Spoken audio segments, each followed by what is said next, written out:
everyone, and welcome to another episode of From a Woman to a Leader, a podcast dedicated to discussing women's unique challenges in the tech industry.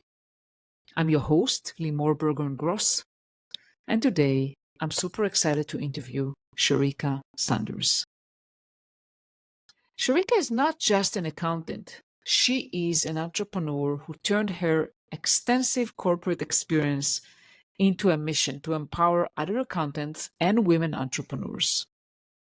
She says when she realized the importance of self-advocacy, it changed her career. She went from accepting what was given to her to negotiating for what she deserves. And that's the message she wants every woman to hear. So in this episode, Sherrika will share her unique journey, starting from a chance conversation with her high school teacher that led into accounting and eventually to becoming a corporate leader and now an entrepreneur. She'll discuss her insights on salary negotiation, career growth, and the power of showing up for yourself. Sherrika says, if you want more money or a promotion, you have to be prepared to ask for it and to back up your request with evidence. It's all about preparation and confidence. Sherrika practical tips and inspiring stories will leave you feeling empowered and ready to take on your next negotiation. So get comfortable and let's dive into the powerful episode with Sherrika Sanders. Hi, Sherrika. Welcome. Thank you so much for being here today. Thank you for having me. I'm very excited. Likewise, I am excited as well. I was looking forward to speaking with you. And I don't really usually speak with people with your background, with accounting background. So I'm super excited about that. And maybe let's start by kind of, you can briefly introduce yourself and your background and how you got into the accounting industry. Oh, now actually that's kind of funny. When I was in high school, I was having a conversation with my Spanish teacher who didn't speak English that well. And she asked me what I was going to school for. And I said psychology. And she's like, oh, accounting, that would be so good for you. You're so good at math. And she went on and on. And I was like, maybe she's right. And so the first year of college, I actually took both accounting and psychology courses because I'm like, I have always been great at math, but there's this stereotype that accountants are boring. They have no personality. They don't have nobody wants to talk to them. They don't have friends. So I was like, I don't want to be that person. So that's how I eased into it as far as educationally. But it started out, I started working in so many different areas and billing and then revenue and just working in different parts of accounting. And honestly, I was always with a company that was in the midst of some sort of transition or need, and I always had to step up. And so my experience grew out of need that I worked with, but I was a corporate accountant for over 15 years.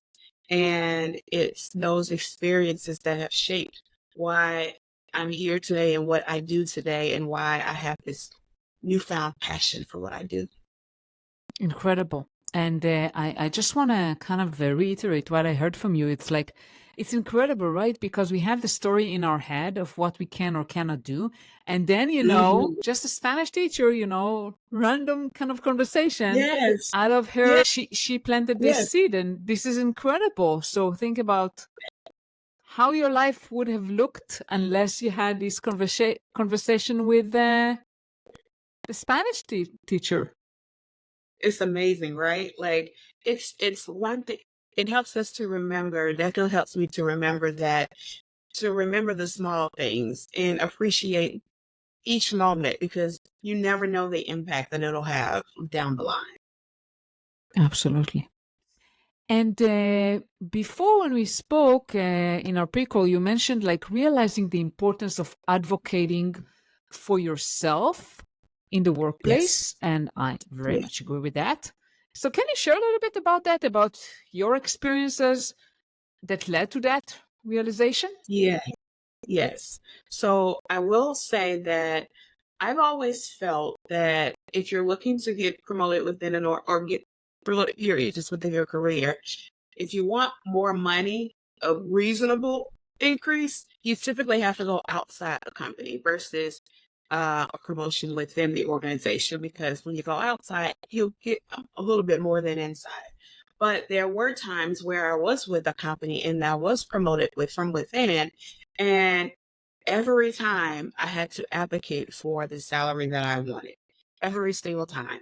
And what that meant is, and I'll use an example. When I went from senior accountant to revenue manager, the management team came to me and say, hey, we love the work that you're doing. We think that you would be great for this role. You're pretty much already doing the role, because we all know that we're already doing it 9 times out of 10 before the promotion even comes.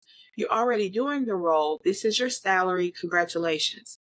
And I'll even say the company at that time was going through a transition.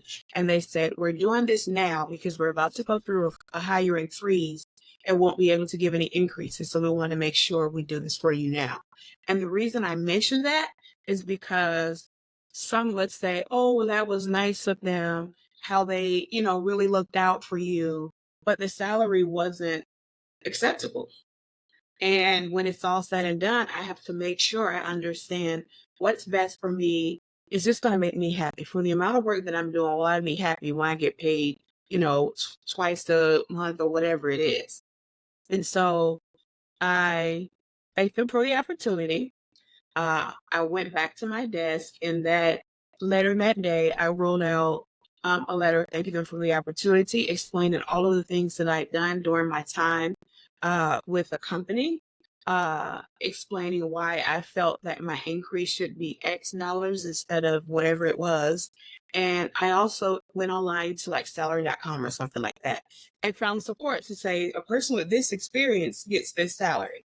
And I took all of that and I gave it to, I went and met with my manager the next day, and, I said, hey, I was thinking about it, and this is, what I feel that the salary should be. I gave him my support, and I said, I'll just send it to you in soft copy as well, because I had, an email. I had everything already ready. And it took them about a week, but they came back and accepted my counter. And what that taught me, one was there's the only opportunity, excuse me, this is a saying that I love, and now I'm forgetting that I'm trying to say it. But the only opportunity that you miss are the ones you never take. What Nurse Strickland said was no. But because I took the effort, because I tried, because I spoke up for myself, and I wasn't loud, I wasn't rude, I just stated the facts. I left out all the emotion. Because as women, they automatically assume that, oh, you're emotional. And men are passionate, but we're emotional. I left out all the emotion and said, hey, these are the facts. This is what I'm asking for. I'll give you some time to think about it, and let's regroup. And I think it's because of how I handle the situation is why I got what I wanted. Wow, this is an incredible story. And I think that probably most people don't think that they can even get to a negotiation. They just accept what they're given, and if they don't like it, they just leave, right? They just say, okay, that's not good enough, so I'm going to look for a job. You don't even think about trying. And you just show that, well, you can always try. Worst case, they can tell you no, and then you can figure out if you want to stay at that place or not. Right.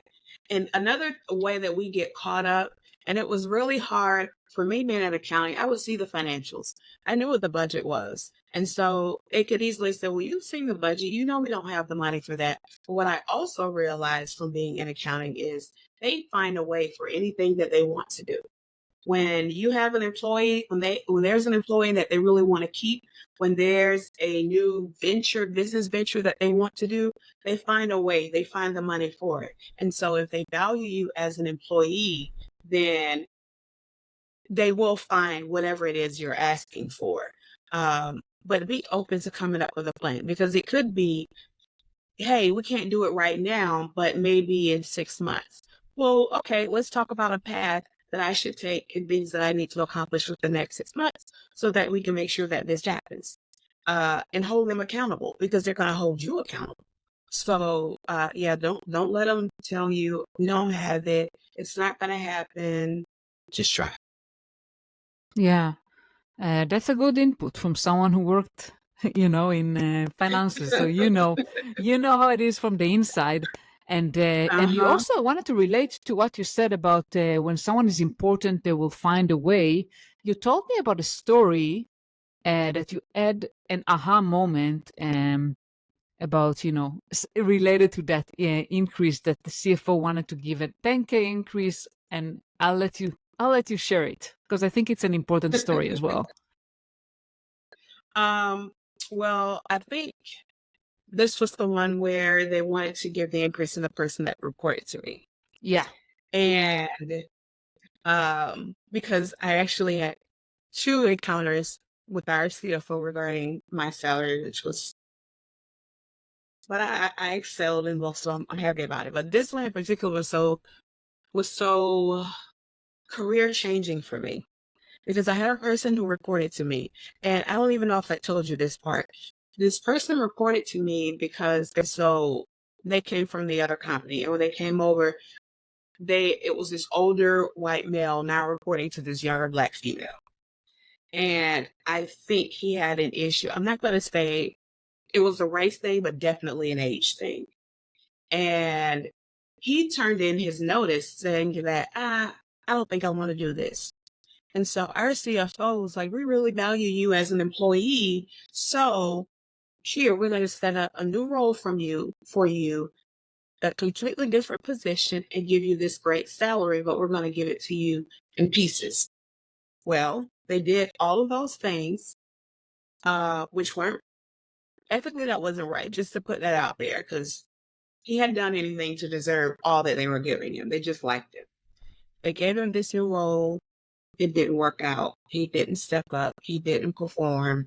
And what happened? He ended up right back under me, in the same place he started out.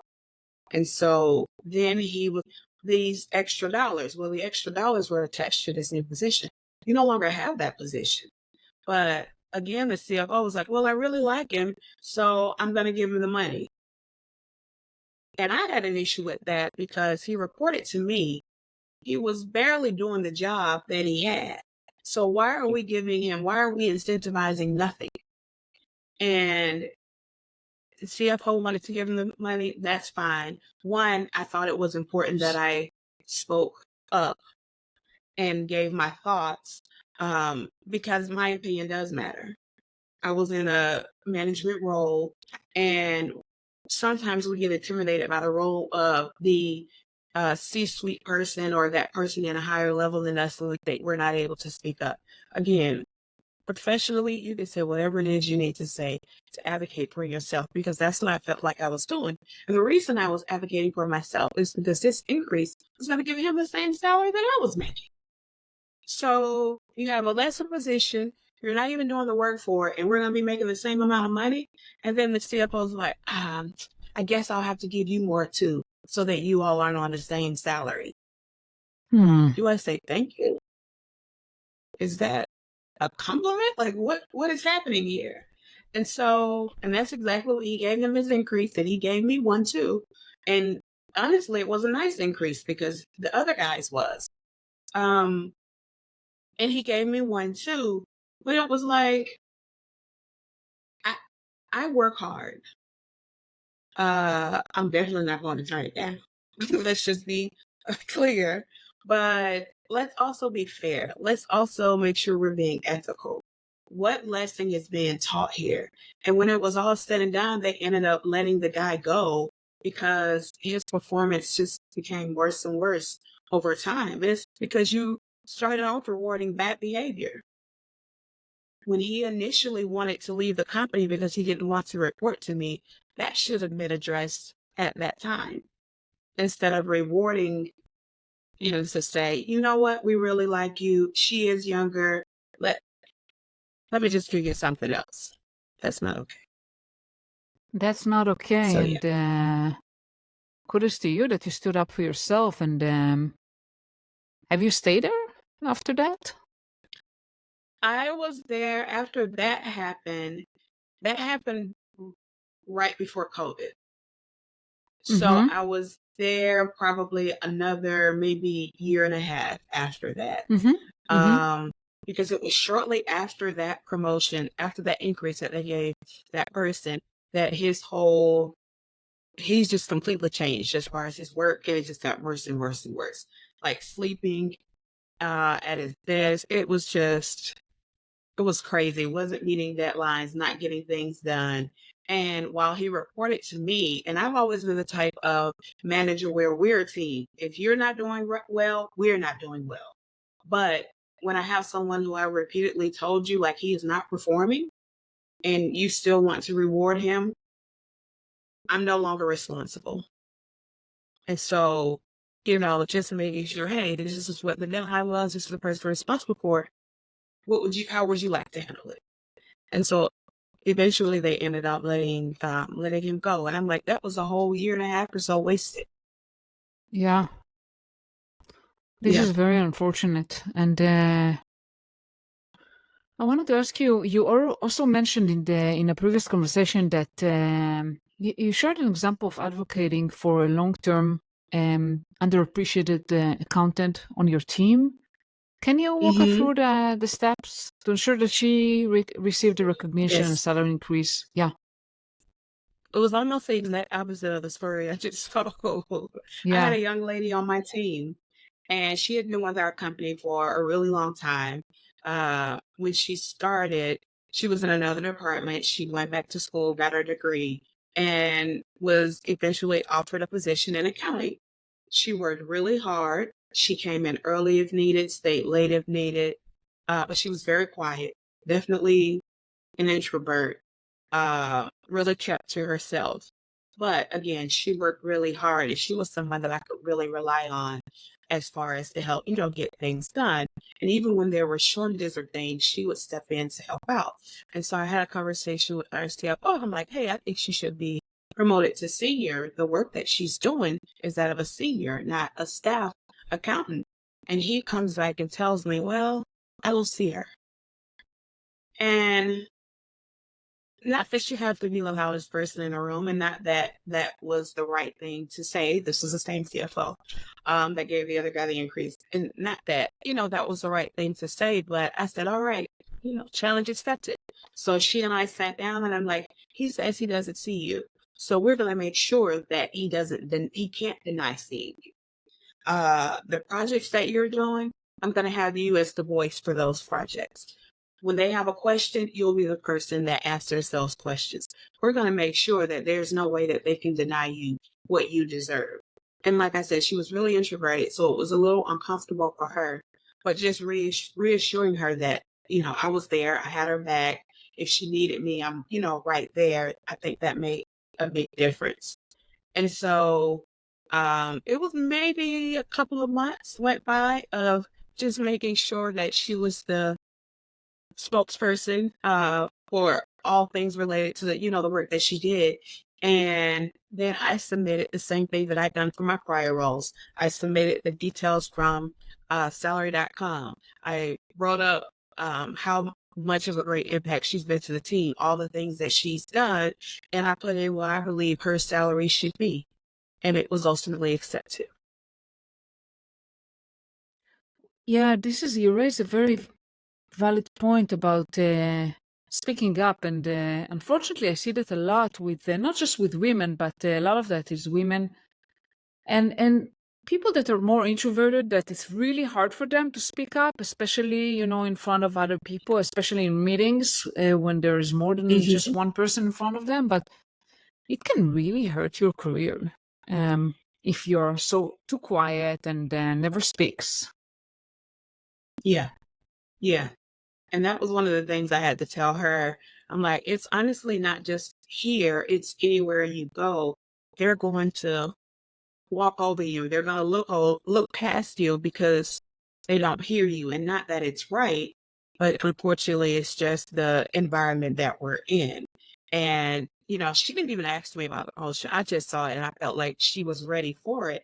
And she didn't even know that I was doing it until I came back. I was like, hey, I was talking to our CFO and this is what he says, and this is what we're going to do. And so I think the fact that she knew that I was advocating for her, even without her knowing, gave her an additional sense of peace and comfort to say, okay, if you're trying, let me try and step up. For sure. And I guess a message for all of you: if you see someone who really needs your support, speak up for them, like you Yeah. did. Yes. Yes, it can go a long way. And you never realize what people are going through, what they're thinking about. And sometimes it's that kind word or that compliment. And the same thing, if you just realize one of your team members, if they did a great job on a project, just say, hey, good job, or that was a great presentation. It's the little things like that that really go a long way for people. Because sometimes we work so hard and we keep our heads down just trying to get it done that we feel like nobody knows, nobody appreciates the work that we're doing. But when somebody comes and says something like that, especially honestly, it means to me, it meant a lot more if it was someone from another department or a peer versus my manager. My manager knew what I was doing, but to see that other people notice you, it goes a long way. Yeah, and it's very important, especially as you progress into more senior roles. It's important not just that your manager knows what you're doing, but that other stakeholders are familiar with what you're doing, because that can really hurt your Yes. career if Yeah. you're not doing a good enough job of branding yourself within the company. Yes. Yes, absolutely. And when they have those conversations, I've been in the room where they happen. When they're having those conversations, your name does come up. They go through the staff. They talk about different people. When they're thinking about opportunities, you want to make sure that your name is one that consistently comes up as, oh, she may be a great option. Or even if they choose to go with someone else, the fact that your name keeps coming up, that means something. And at some point, they're probably like, okay, we have to do something for this person because obviously she's doing a great job. He's doing a great job. Mm-hmm. So make sure that you're always doing your best. Even if you don't feel like it's being seen, somebody's noticing it. Absolutely. And let's talk about negotiation strategies and advocating for yourself during salary negotiations or promotions. So, can you share any best practices? I mean, I know that you already said that you've done that twice, right? At least twice for yourself and for that woman that Mhm. worked for you. But Mhm. how can others, adopt some practices from you for preparing for those conversations that are often very uncomfortable? So, thank you. Great question. Um, One, have your support, get your ducks in a row, have your support. And so what that means is if there are certain things I always kept um, in my email, I always kept a kudos folder. So that was whenever someone said good job, whenever I did a certain project that was out of my normal scope of work, I kept everything in that folder because that was my additional support that I was able to use when asking for that increase or that next promotion. So that was one of the things. Um, have a conversation, not just a, hey, you have 10 minutes, especially if they think you have an idea what you're going to ask about, they'll never have those 10 minutes. But if you can, hey, do you mind if I put 30 minutes on your calendar? Or, I always would tell my team, hey, you guys want to have a conversation, you don't have to ask. Just put it on my calendar. If it's open, then we'll, we get the time and we'll talk. But go ahead, schedule that time on that calendar and make sure you come with the support of the different things that you've done, the different things that you've performed well in, and not with an ultimatum of this is what I want to happen or else, because they will call you out to see if you're going to do the or else. But you do need to be definite in whatever it is you're going to do. If you've decided if they're not going to give me this increase, I'm going to leave, then that has to be your answer. The reason I'm saying that is because oftentimes you'll say, I want an increase. And they'll say, we don't have it. And you say, fine, I'm leaving. And you turn in your notice. And then they're like, oh, wait a minute. What if we gave you this? But you didn't have it before though. So how do you have it now? So make note of that. Don't get excited. Don't think, oh, they really do value me and they wanted me to stay because they found it. They should have found it before you put their backs against the wall. That just means that they know what type of employee that you are. But have that conversation, and if be ready for a no, honestly. But if you're going to get a no, ask for a plan. Say, okay, I understand I'm not ready now, and ask for some reasons why. Don't just take, the blanket no. I understand I'm not ready now because of these 3 reasons.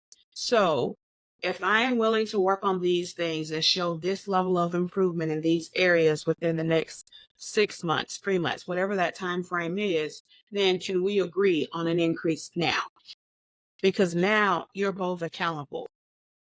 The manager doesn't lose. They get an employee who's going to work more, who's going to work harder, who's going to provide better output. And then you're working towards your increase and showing them that I'm a person of my word. I'm serious about this and I'm really looking to grow with this company. And so have that plan or ask them to sit with you and develop that plan. But it should never just be no.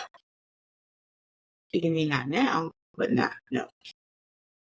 Yeah, and you said a good point about, well, don't just settle for no. You need to understand exactly what you're missing and have a plan, because that's part of your job, of your manager's job. Yes. And Yes. also for HR to help you progress. Yes. And I So would even say for anyone who's currently in management, one of the things I always did with my team, I had them to create quarterly goals. And we would go over each quarter, okay, these are your goals, the things that you want to work on, because they showed me how to work best with them, because I kind of had an idea of what they were trying to do. But it also made it really easy for me when it came time for their review, because we've already been talking about these things throughout the year. And so either they've been meeting them, making the mark, or they're missing the mark. So we've been having those conversations throughout the year, because the worst thing is to have an employee who thinks they're about to get an increase and they get their review and it says they're not meeting standards, when you've been seeing them every day for the last 6 months, for the last year, but you haven't been communicating that. So from the management perspective, make sure that you're being communicative and saying, hey, great job meeting those goals, or you know what, we really need to work on some of these areas so that when it comes time for that review, there are no surprises. Absolutely. Absolutely. And you mentioned that, so I want to kind of transition into your entrepreneurial journey with Transform Yes. the Gap. How do you pronounce the gap? Gap. GAAP. Have I said it? I don't Yes, know. GAP. So GAP is actually GAAP is Yeah. a widely known accounting term, generally accepted accounting principles. And so I wanted to make sure that it was obvious that, I guess, kind of my nod to accounting and my years being in accounting. But I took that leap of faith to start my own company to do what I really love, but on my own time. And the best part about my job, honestly, wasn't the closing out the month and all of those things, the balance sheet regs and approving journal entries, but it was the people. It was helping my team understand how to do their job better, helping them to meet their goals and deadlines, whether it was something accounting related or not. Helping them to understand how to speak up for themselves, and honestly being an example for them. And it was, let's take the things that I really love about what I do and turn them into, make my passion my purpose. Interesting. So your company provides services to other companies? Tell us a little bit just what you do. Yes. So I work with, honestly, the same type of companies I worked for in corporate America. So typically privately held or private equity owned organizations, I work with their accounting teams. And the reason I work with these type companies specifically is because they're always going through a transition. They may not have the most qualified staff. They may have people who are just working in a reactive state. And so something could be done better, but you know what? We've been doing it this way for the past 5 years, so we're going to keep doing it. And so working with their team so that they can start to meet the organizational goals, so they can understand their job better, so they're happier, but also in the real life skills, like being able to communicate with each other effectively, conflict resolution, because a lot of CFOs don't realize there tends to be a lot of conflict after a merger or an acquisition, and you put two groups of stranger natures together. And so conflict resolution, leadership transformation, all of the things to make their team more successful. I tell the CFOs, I help you resolve the accounting team issues so you can go to sleep at night. Yeah, love that. Yeah. Yeah. And before we end our call, I mean, do you have any final thoughts or anything that I haven't asked that you want to share with our audience? Well, thank you again for this opportunity. I really appreciate having this conversation and your platform and what you're doing and providing a voice. Just honestly, make sure you keep showing up for you. And that doesn't matter what role you're in within a company. It doesn't matter even if you're an entrepreneur or in corporate America, but make sure you're showing up for you. And what that means is making sure that if you're an entrepreneur and you're working in that business deal, if that business deal, when the ink it has dried on that contract and you're not happy, think about that. Don't keep doing what doesn't make you happy. In corporate America, is the company, are they really serving you? Because yeah, they're paying you, but they're paying you for a service that you're providing. So it's a mutually beneficial relationship. It's not just about them getting what they need, but also you getting what you need. So make sure you're showing up for you. Wonderful. Those are great tips. And where can people find you and how can they learn about Transform the Gap? Yes. So my website, transformthegap.com, tells a little bit about my backstory and the different services that I offer, as well as the ability to have complimentary discovery calls, whether one-on-one or talking about some of the issues that your accounting team may be facing and how I can help. So that's the main platform, my website, transformthegap.com. And then I'm also on LinkedIn under Sherrika Sanders. So if there are any questions, comments, emotional speeches, just reach out. Wonderful. And I'll put both the URL for your website and for your LinkedIn profile in the show notes. Thank you so much, Sherrika, for being here today. It's been a pleasure having you. Thank you. I appreciate it.